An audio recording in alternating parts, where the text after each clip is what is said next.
बिस्मिल्लाहिर्रहमानिर्रहीम। प्रोग्राम तिब्बे नबवी सल्लल्लाहु अलैहि वसल्लम के साथ मैं हूं आपकी होस्ट ज़हरा रज़ा।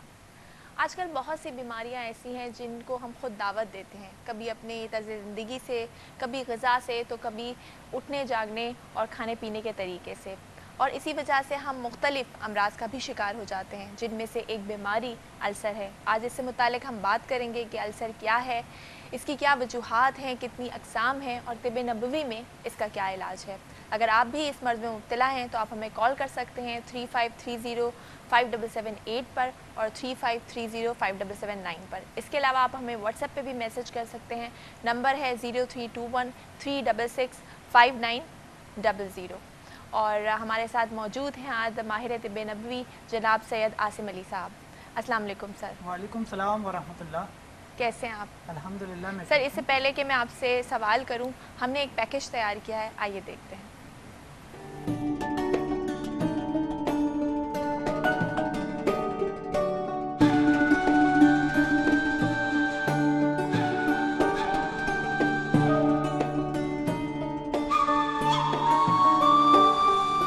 जी हकीम साहब, पैकेज भी देखा आपने। सबसे पहले आप मुझे बताइए कि अल्सर क्या है?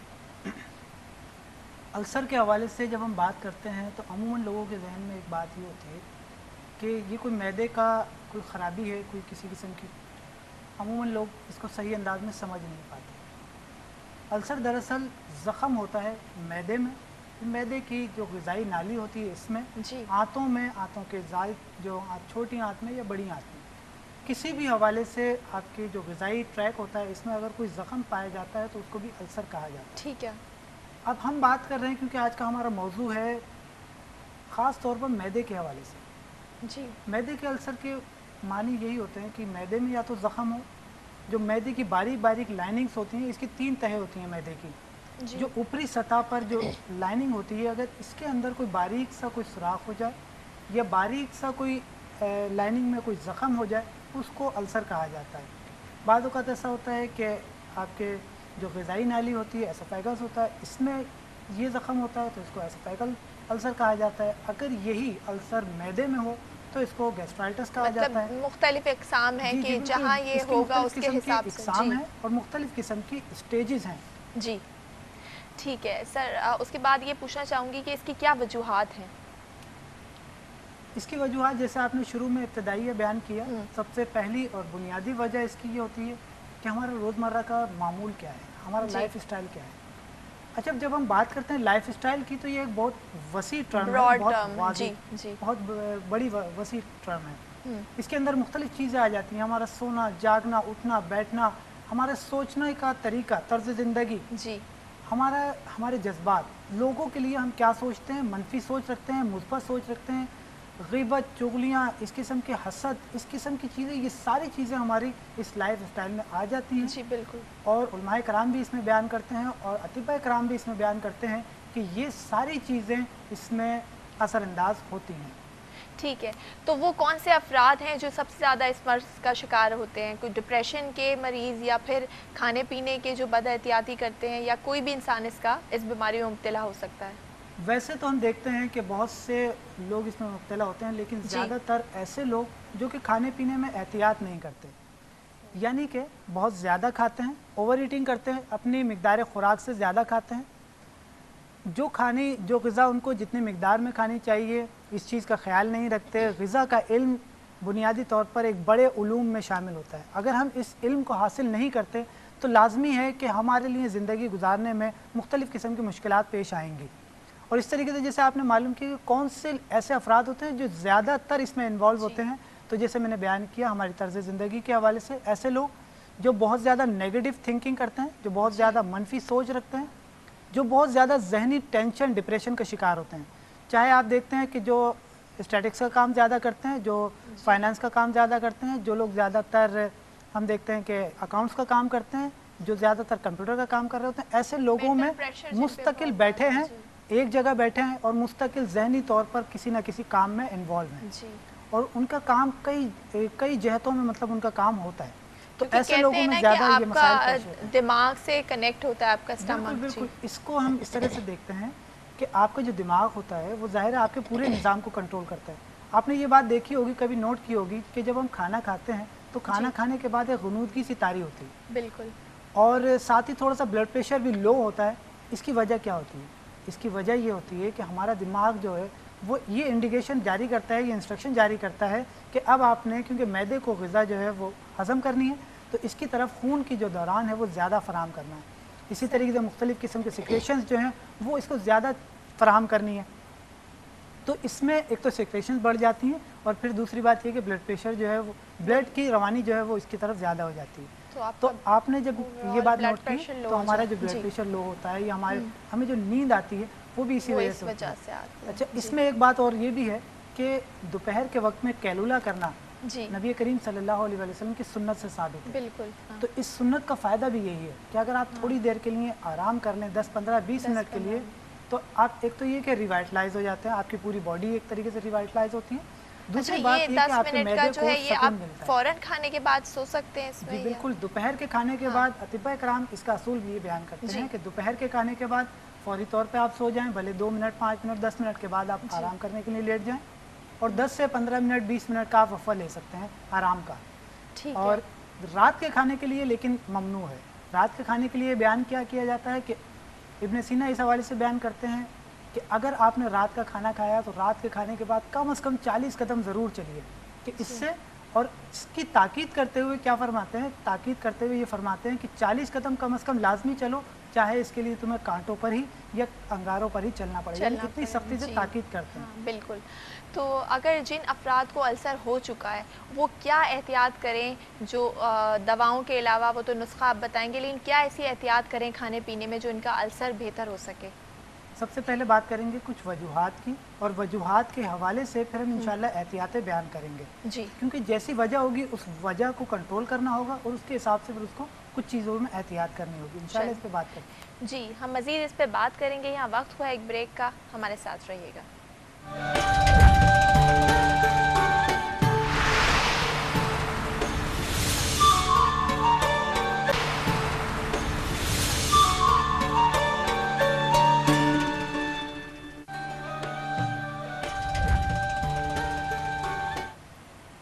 वेलकम बैक नाज़रीन। ब्रेक पे जाने से पहले हम बात कर रहे थे अल्सर की वजूहात के ऊपर बात कर रहे थे, और इसकी एहतियात क्या हो सकती है, इसके हवाले से भी हम हकीम साहब से जवाब लेंगे। जी हकीम साहब, आप सबसे पहले वजूहात बता रहे थे इसकी। जी जी, मैं बयान कर रहा था इसकी वजूहात के हवाले से कि इसकी वजूहात समझेंगे और उसके साथ साथ हम समझेंगे कि इसको किस तरह से बेहतर किया जा सकता है। ठीक है।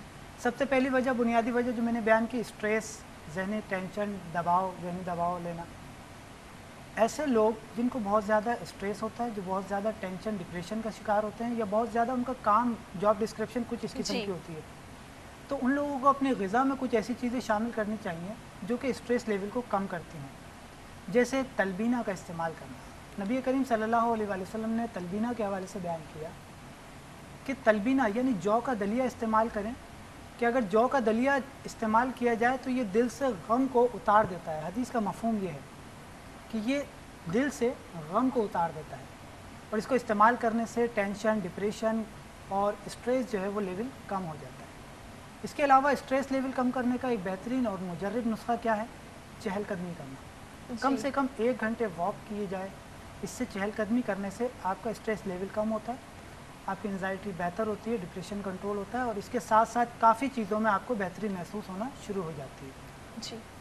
इसके अलावा एक दूसरी वजह एंटीबायोटिक्स का इस्तेमाल करना। जो लोग बहुत ज़्यादा मुख्तलिफ़ किस्म के एंटीबायोटिक्स इस्तेमाल करते हैं, या मुख्तलिफ़ किस्म की ऐसी अद्वियात इस्तेमाल करते हैं, चाहे पेन किलर हों, जिन लोगों के जोड़ों में दर्द रहता है वो मुख्तलिफ़ किस्म की पेन किलर इस्तेमाल करते हैं, तो पेन किलर का एक साइड इफ़ेक्ट ये होता है कि वो आपके मैदे के निज़ाम को मुतासर करती है। जी बिल्कुल। आपके मैदे में अल्सर डेवलप करने की शरह जो है वो इससे बढ़ जाती है।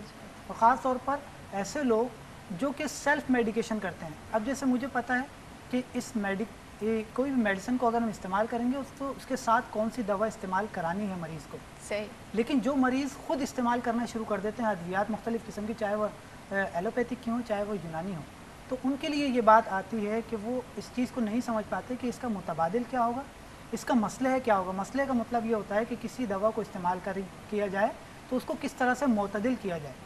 तो जो लोग इसको सेल्फ मेडिकेशन की तरफ आते हैं और कोई पेन किलर इस्तेमाल कर लेते हैं, उसके साथ जो दवा लेनी है वो नहीं लेते, तो उन लोगों में अल्सर की शिकायत पड़ने के इम्कानात बढ़ जाते हैं। ٹھیک ہے.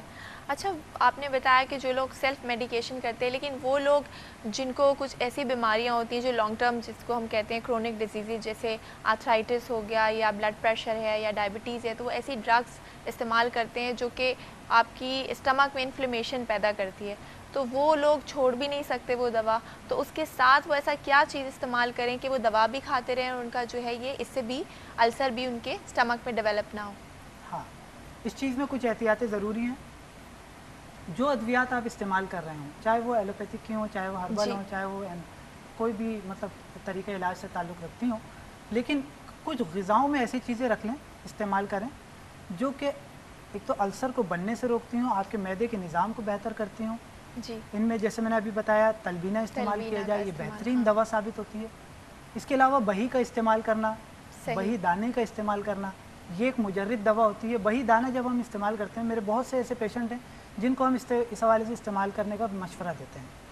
اس کا طریقہ یہ ہوتا ہے کہ 7 دانے آپ بہی دانے کے لے لیجئے. اس کے اندر ایک خاص قسم کا لعاب ہوتا ہے، جیسے ہمارے ہاں عام طور پر اسپغول اکثر لوگ استعمال کرتے ہیں، اس سے واقف بھی ہیں. تخم لنگا بھی استعمال کرتے ہیں، تخم ریحان بھی اس کو کہا جاتا ہے، اس سے عموماً لوگ واقف ہیں.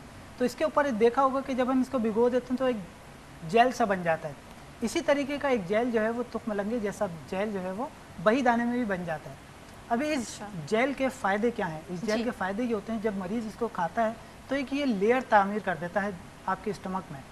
جہاں جہاں زخم ہوتے ہیں، جہاں لائننگز میں زخم ہوتے ہیں، السر کی کیفیت ہوتی ہے، وہاں ایک لیئر بنا دیتا ہے. تو اس لیئر کی وجہ سے جو ایسڈ ہوتا ہے وہ معدے کے اندر نقصان نہیں دیتا مریض کو، اور دوسری اس کو ہیلنگ پروسیس جو ہے وہ بہتر ہو جاتا ہے، تیز ہو جاتا ہے. ٹھیک ہے. ہمارے ساتھ کالر ہیں. السلام علیکم. جی ہیلو، السلام علیکم. وعلیکم السلام. جی کون اور کہاں سے بات کر رہے ہیں؟ میں ناظم بات کر رہا ہوں کراچی سے. جی ناظم، آپ کی عمر کیا ہے اور اپنا مسئلہ بھی بتا دیجیے ساتھ. عمر میری 38 سال کے قریب ہے، اور مجھے جو ہے وہ یہ جیسے موسم تبدیل ہوتا ہے نا تو مجھے دمے کا اٹیک ہو جاتا ہے بہت. صحیح. کھانسی اور سانس پھولنے لگتی ہے، اور بس اس طرح کا میرا حال ہو جاتا ہے موسم کی تبدیلی کے. بس اچھا، آپ کو ایزما جو دمے کا مرض ہے یہ آپ کو کب سے ہے؟ یہ بچپن سے ہی ہے، صحیح نہیں ہوا کبھی، بس ڈاکٹری دوائیاں کھا رہے ہیں، کبھی کوئی بولتا ہے یہ کھا لو، وہ کھا لیا. اچھا. کسی نے بول دیا اور کہ آپ جی انہیلرز اور نیبولائزرز وغیرہ کا بھی استعمال کرتے ہیں؟ ہاں، جب سانس بالکل آنا بند ہو جاتی ہے پھر تو مجبوری ہوتی ہے، وہ کرتے ہیں ہم لوگ، کیا کریں. ٹھیک ہے، اس کا جواب آپ کو ڈیٹیل میں دیں گے حکیم صاحب سے. آپ ہمارے ساتھ رہیے گا. جی حکیم صاحب. جی بالکل، ان کا سوال میں نے سنا، اور جس 38 طریقے سال سے انہوں نے عمر ہے. بیان ہاں کیا تقریباً 38 سال کی عمر ہے. بعض لوگوں میں یہ ہوتا ہے کہ پرانا دمہ ہوتا ہے، ان کو ہاں پرابلم ہوتی ہے، اور وہ اس کے لیے کبھی کوئی دوا استعمال کر لی، کبھی کوئی دوا استعمال کر لی، وقتی طور پر دوائیاں استعمال کرتے رہتے ہیں. اچھا، یہ جو عارضی انہیلرز طور ہوتے پر ہیں جب اس یہ میں علامات جی صحیح ہو جاتی ہیں، بہتر ہو جاتی ہیں، تو پھر وہ دوائیاں چھوڑ دیتے ہیں. ایسا نہیں کرنا چاہیے. پہلے سب سے پہلی بات تو یہ ہے ان کو پراپر اپنا علاج کرانا چاہیے. اور انہیلر استعمال کرنا یہ تو ضرورت ہوتی ہے یہ اس وقت کہ جب آپ کو جان بچانا ضروری جی ہے. بالکل. ٹھیک ہے، لیکن طب نبوی صلی اللہ علیہ وسلم میں اس کا ایک بہترین علاج موجود ہے. جی. وہ یہ کہ جب بھی کوئی ایسا پیشنٹ ہو جس کو بہت زیادہ سانس کی پرابلم آ رہی ہو، سانس لینے میں مشکل آ رہی ہو، سانس لینے میں تنگی محسوس ہو رہی ہو، تو اس میں آپ شہد کو نیم گرم پانی میں استعمال کرائیے. شہد کے استعمال کرانے کا فائدہ یہ ہوتا ہے کہ فوری طور پر سانس کی تنگی جو ہوتی ہے وہ بحال ہو جاتی ہے، بہتر ہو جاتے ہیں مریض کی جو سانس لینے کی کنڈیشن ہوتی ہے. اور اس کے علاوہ اس میں مسئلہ ایک ہی ہوتا ہے کہ بلغم جو ہوتا ہے وہ گاڑھا ہو کے سانس کی نالیوں میں پھنس جاتا ہے اور وہ خارج نہیں ہو پا رہا ہوتا. جب بلغم تھوڑا بہت خارج ہو جائے تو مریض کو سکون محسوس جی ہوتا ہے. تو اگر یہ استعمال کرنا چاہیں شہد کا تو ایک بہترین دوا ہے. اور اس کے علاوہ کیونکہ آپ کراچی کے رہائشی ہیں اور کراچی کے رہائشیوں کے لیے سہولت یہ ہے کہ یہاں طب نبوی سینٹر قائم ہے، آپ کے لیے میرا مشورہ یہ ہے کہ آپ شہد استعمال کیجئے. 1 چمچہ دن میں 2 مرتبہ صبح شام نیم گرم پانی میں استعمال کیجئے. اور شہد کے حوالے سے جیسے ہم پہلے بھی بیان کرتے ہیں کہ شہد کا خالص ہونا بہت ضروری ہے. اگر آپ شیرہ استعمال کر رہے ہیں مختلف قسم کی جو کمپنیوں کے مختلف برانڈز کے حوالے سے نظر آتا ہی ہے، اگر وہ استعمال کر رہے ہوں گے تو ظاہر ہے آپ کو بجائے فائدے کے نقصان ہوگا. اس لیے میرا مشورہ آپ کو یہ ہے کہ آپ ہبا لائف شہد استعمال کیجئے. 1 چمچہ صبح نہار منہ اور 1 چمچہ شام 5 یا 6 بجے. اور اگر آپ کے لیے پاسبل ہو تو صبح 11 بجے سے شام 7 بجے تک میں طب نبوی سینٹر کراچی میں OPD کرتا ہوں. تو اگر آپ سے پاسبل ہو تو آپ کسی بھی وقت صبح 11 بجے سے شام 7 بجے تک تشریف لا کے اپنا طبی معائنہ کرا سکتے ہیں. جی بالکل. ناظرین، یہاں وقت ہوا ایک بریک کا. بریک کے بعد مزید گفتگو کریں گے السر کے حوالے سے. ہمارے ساتھ رہیے گا.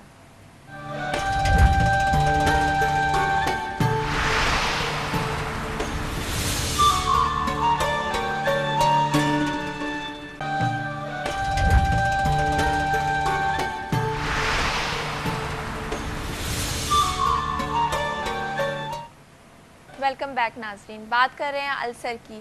हकीम साहब, अल्सर की आपने बहुत सारी वजूहात बताई। यहाँ मैं बात करूँगी नाक़िस ग़िज़ा की और जो गंदा पानी है। आजकल बहुत तेज़ी से एक बैक्टीरिया है जिसको एच पायलरी बैक्टीरिया कहते हैं और उसकी वजह से जो है अल्सर हो जाता है, और जब ये एक बार हो जाए तो बहुत ही मुश्किल से ये बैक्टीरिया जाता है। तो इस हवाले से आप कोई नुस्खा बता दीजिए हमें कि ये बैक्टीरिया जो है ख़त्म हो जाए। जी, आपने जो एच पायलरी के हवाले से पूछा, बिल्कुल ये एक बड़ा एक अहम मसला है। और इस हवाले से जब हम बात करते हैं एच पायलरी का, क्योंकि इसका इलाज भी बहुत तवील हुआ करता है, ये एक ऐसा बैक्टीरिया है जो कि सख्त तरीन तेज़ाब में, हमारे मैदे में जो तेज़ाब मौजूद होता है ये सख्त तरीन तेज़ाब होता है जो कि हमारे खाए हुए खाने को हज़म कर देता है। लेकिन एच पायलरी एक ऐसा सख्त जान बैक्टीरिया होता है जो कि इस तेज़ाब में भी ज़िंदा रहता है। लेकिन अच्छी और मुफीद बात यह है कि शहद के अंदर ये बैक्टीरिया ज़िंदा नहीं रह पाता। अगर शहद का इस्तेमाल किया जाए तो ये एच पायलरी को ख़त्म करने में मुआविन साबित होता है। ऐसे मरीज़ जिनको क्रॉनिक के पेशेंट होते हैं एच पायलरी के और मुख्तलिफ़ किस्म के एंटीबायोटिक्स इस्तेमाल कर रहे होते हैं, फ़ायदा नहीं होता, तो अगर वो शहद को इस्तेमाल करना शुरू करें, अपनी ज़िंदगी में अपने मामूलात में शामिल करें, तो यकीनी तौर पर उनको इससे फ़ायदा हो सकता है। और साथ ही दूसरी बात एक ये भी होती है कि आप ग़िज़ा का भी ख्याल रखें। बहुत ज़्यादा तेज़ मिर्च मसाले, होता क्या है कि मरीज़ को थोड़ा सा फ़ायदा होता है तो वो फिर क्या करता है, थोड़ी सी बदपरहेज़ी करता है। ये बदपरहेज़ी उसके लिए नुकसानदेह साबित होती है वक्ती तौर पर, क्योंकि बैक्टीरिया जो होता है वो कम हो जाता है या उसका जोर टूट जाता है बीमारी का, लेकिन ख़त्म नहीं होता। तो इसको प्रॉपर तवज्जो की ज़रूरत होती है। एक तो ये चीज़ आपने करनी है कि एक तो शहद का इस्तेमाल करना है, दूसरा मैंने बयान किया बही का इस्तेमाल। बही का भी यही फ़ायदा है कि वो भी एच पायलरी को दूर करता है और ज़ख़म की जो हीलिंग होती है, हीलिंग प्रोसेस, ये बेहतर कर देता है। वैसे तो कुदरती तौर पर अल्लाह ताला ने ये सलाहियत मैदे में रखी है कि अगर हमारे आम तौर पर अगर उंगली में या जिस्म के किसी हिस्से पर कट लगे तो अगर वो 24 घंटे में सही होता है, तो ऐसा ही ज़ख़म अगर मैदे की दीवार में हो या मैदे के अंदर हो तो विदिन 2 आवर्स सही हो जाता है। ये हीलिंग प्रोसेस जो है मैदे का बहुत ज़्यादा तेज़ होता है, एक्टिव होता है जी। लेकिन इसके बावजूद भी क्योंकि हमारे यहाँ बहुत ज़्यादा टेंशन, डिप्रेशन का मर्ज़ जो होता है वो इस चीज़ को डेवलप करता रहता है। हम बहुत ज़्यादा नेगेटिव जो सोचते हैं, इसकी वजह से हमारे मैदे का निज़ाम ख़राब होता है और इसकी वजह से ये बहुत सी चीज़ें जो हैं वो प्रॉपर नहीं हो पाती। और हकीम साहब, ये जो सिगरेट नोशी, तंबाकू और हद से ज़्यादा चाय और कॉफ़ी का इस्तेमाल, ये भी बढ़ाता है अल्सर? जी बिल्कुल, आपने सही फरमाया। और सिगरेट नोशी जो लोग ज़्यादा करते हैं, जिन लोगों को सिगरेट नोशी और चाय की ज़्यादा आदत होती है, उन लोगों में ये मर्ज़ ज़्यादा डेवलप हो जाता है, ज़्यादा देर तक उनको ये परेशान करता है, तेज़ी से हीलिंग प्रोसेस नहीं हो पाता और वक्ती तौर पर उनको फ़ायदा होता है, एक लंबे अरसे तक मुख्तलिफ़ किस्म की अद्वियात उनको खानी पड़ती हैं। तो इसके लिए एक तो एहतियात ये करें कि सिगरेट नोशी, चाय, इन चीज़ों को अपनी ज़िंदगी से बाहर निकालें, अच्छी ग़िज़ा खाएँ, बेहतर ग़िज़ा खाएँ, थोड़ी सी क्वालिटी कॉन्शियस बने, क्योंकि हमारे यहाँ ग़िज़ा जो होती है बड़ी अहमियत रखती है। इस हवाले से मैं एक हदीस बयान करता हूँ, उसका मफ़हूम बयान करता हूँ। नबी करीम सल्लल्लाहु अलैहि वसल्लम ने फरमाया, हदीस का मफ़हूम ये है कि हमारा मैदा जो है हौज़ की मानिंद है। अगर इस हौज़ के अंदर जो हम ग़िज़ा डालते हैं, जो खाना हम डालते हैं, अगर ये सही होगा तो हमारी जो इस मैदे से जो रगें निकल रही हैं वहाँ सही, दुरुस्त और बेहतर ग़िज़ा फ़राहम होगी, बेहतर अंदाज में हमारे सारे जिस्म के मामलात बेहतर होंगे। और अगर हम ग़िज़ा ही गलत डालें, ग़िज़ा ही ख़राब हो, उसमें मुख्तलिफ़ किस्म की ख़राबियाँ मौजूद हों, तो हमारे जिस्म में जो इस ग़िज़ा के बाइस जो मुख्तलिफ़ किस्म की ग़िज़ाई अज्जा पहुँचेंगे वो यकीनी तौर पर ख़राब होंगे और उसकी वजह से मुख्तलिफ़ किस्म की बीमारियाँ जन्म लेंगी। तो इससे हमें बचना चाहिए यकीनी तौर पर। और जैसे कि आपने निकोटीन के हवाले से पूछा, सिगरेट नोशी जो लोग ज़्यादा करते हैं उनमें ये चीज़ें ज़्यादा डेवलप हो जाती हैं। अच्छा हकीम साहब, जिन लोगों को अल्सर होता है, अमूमन उनका जब ब्लड टेस्ट होता है तो उन्हें हमेशा एनीमिया होता है, खून की कमी होती है। तो अल्सर से क्या मतलब, खून की कमी कैसे हो रही होती है? खून की कमी ऐसे हो जाती है कि देखें, बाज़ औक़ात ऐसा होता है कि अल्सर अगर बहुत ज़्यादा क्रॉनिक है जी, तो उसमें ब्लड जो है वो जिस्म से खारिज हो रहा होता है, स्टूल के ज़रिए ब्लड खारिज हो रहा होता है, मैदे के ज़रिए, आंतों के ज़रिए ब्लड खारिज हो रहा होता है। इसमें एक अलामत ये होती है कि ऐसे मरीज़ों में काले रंग के पखाने आना एक वाज़ेह अलामत होती है। इसके अलावा बाज़ लोगों में, मरीज़ों में ये भी होता है कि उनको उल्टी होती है, उसके ज़रिए भी जिस्म से खून खारिज हो जाता है। तो ऐसे लोगों को ये बात देखनी चाहिए कि अगर बहुत ज़्यादा लंबे अरसे से उनको अल्सर का मसला है तो हो सकता है फिर उनको ये एनीमिया की भी शिकायत हो, खून की कमी की भी प्रॉब्लम्स हों, उनको जिगर के दीगर मसाइल भी सामने आते हैं, क्योंकि इसमें ये चीज़ भी एक अहमियत रखती है जिन लोगों को डिड्यूनियम का यानी छोटी आंत का जिन लोगों को जी, अल्सर होता है उन अल्सर। लोगों में ख़ास तौर पर ये बात देखी गई है। जिन लोगों में छोटी आंत का अल्सर होता है उन लोगों में ख़ास तौर पर ये बात देखी गई है कि उनको खून की कमी वाज़ेह तौर पर पाई जाती है। जी बिल्कुल। हकीम साहब, एक और सवाल मैं यहाँ पूछूंगी कि एलोपैथी में अगर जो मेडिसिन दी जाती हैं अल्सर की, वो एंटीबायोटिक है, बहुत एक्सट्रीम हैवी एंटीबायोटिक दी जाती हैं, वक्ती तौर पर तो अल्सर जो है वो कम हो जाता है, लेकिन कुछ अरसे के बाद दोबारा ट्रिगर करता है। तो तिब नबवी के हवाले से आप क्या नुस्खा बताएंगे कि ये इसका परमानेंट इलाज हो जाए? बिल्कुल, इस हवाले से हम बात करते हैं। सबसे पहले तो ये कि अपनी ग़िज़ाई तब्दीलियाँ की जाएँ, अपने रोज़मर्रा के मामूलात को बेहतर किया जाए। असूल इलाज यही है किसी भी बीमारी को दूर करने का, वो ये होता है कि आप जिसकी जो कॉज़ होती है, उसकी जो वजह होती है, उसको दूर करें। मुख्तलिफ़ किस्म की वजूहात जैसे कि बयान की गई, इन चीज़ों को बेहतर करने की कोशिश कीजिए। और साथ ही मुख्तलिफ़ किस्म की ग़िज़ाएँ भी ऐसी हैं जो कि हमारे लिए फ़ायदेमंद होती हैं। जैसे मैंने बयान किया, बही, आजकल का मौसम है, बही आजकल ताज़ा मिलती है, इसको इस्तेमाल किया जाए। केला इस्तेमाल करना ये भी फ़ायदेमंद होता है, ये अल्सर को बेहतर अंदाज में दूर करता है। दूध का इस्तेमाल करना भी फ़ायदेमंद हो सकता है, ये भी आपके अल्सर को बेहतर करता है, आपके निज़ाम हाज़मा को बेहतर करने में मुआविन साबित होता है। इसके अलावा एक बेहतरीन नुस्खा जो तिब नबी सल्लल्लाहु अलैहि वसल्लम की रोशनी में तरतीब दिया गया है, वो भी यकीनन अपने नाज़रीन की खिदमत में पेश करेंगे। और आइए चलते हैं स्क्रीन की तरफ और इस नुस्खे को देखते हैं। नुस्खा बराए अल्सर, इसके अज्जा में शामिल है कलौंजी 60 ग्राम, बरगे मेहंदी 10 ग्राम, मेथी दाना 5 ग्राम, बरगे कासनी 15 ग्राम और कुश्ते शीरी 10 ग्राम। इन तमाम अद्वियात को बारीक पीस लें और बारीक पीस कर 1 चाय का चमचा खाना खाने के बाद इस्तेमाल करें। इंशाल्लाह इसके इस्तेमाल करने से ये तमाम मसाइल जो हाजमे की ख़राबी के होते हैं, जिनकी वजह से जो कॉज बनते हैं अल्सर के, इन सारी चीज़ों को ये नुस्खा इस्तेमाल करना आहिस्ता आहिस्ता करके बेहतर करें। जी नाज़रीन, आपने नुस्खा नोट कर लिया होगा। हमें उम्मीद है कि आप इस नुस्खे पर अमल कर कर जल्द सेहतियाब हो जाएंगे इंशाल्लाह। बहुत बहुत शुक्रिया आपका हकीम साहब, हमें टाइम देने के लिए। और नाज़रीन, यहाँ हमारे प्रोग्राम का वक्त ख़त्म हो जाता है। कल फिर मुलाकात होगी एक नए मौजू के साथ। तब तक के लिए अपना और अपनी सेहत का बहुत ख्याल रखिएगा। अल्लाह हाफ़िज़।